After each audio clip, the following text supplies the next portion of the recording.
We say, Kutia Yatumba, the gods and the spirits of our earth has returned to heaven.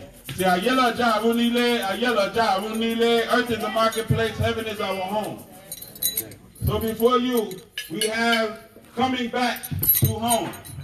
As we greet Kabiesi, Kabiesio, Kabiesio, Kabiesio. We greet His Highness Aba Adejike Oloyo Túnjí. We greet all of the residents of the palace. We greet all of the chiefs.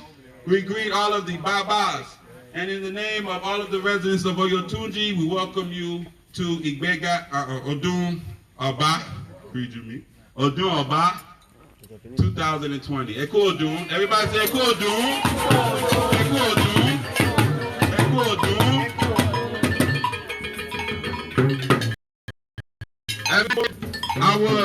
Our King, the heavenly dwellers that protect us, of the royal lineage of the Ade Aladahunu Oyewole Ade Fumi family, and dynasty and legacy, as we stand on their shoulders. We welcome our great mother, our great teacher, our great Iya Oba, the mother of the Oba, our great road opener of Eshu, Olorisha Eshu. We welcome our Olorisha Yeye Iya Oba, Eshu Ogo Oyewole, Kaba Yeye, Kaba, Kabiesi Leo, Iba o, Iba o.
We have our progenitor, our great father of the African Restoration Movement, our king, our builder, our teacher, our Babalosha, Godfather, our Oluwo, our great king, the first, Oba Osejimen Adelabu Aladahunu Adefumi Ekini Kabiesi.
Everyone, welcome everyone here. We know this is ancestral worship.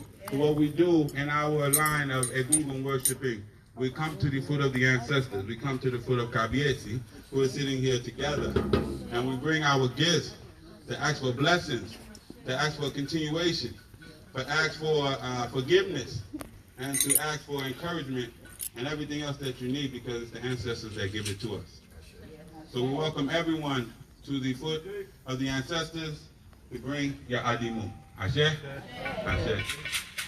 Egun, egun, filese, egungun, egun, egun, filese.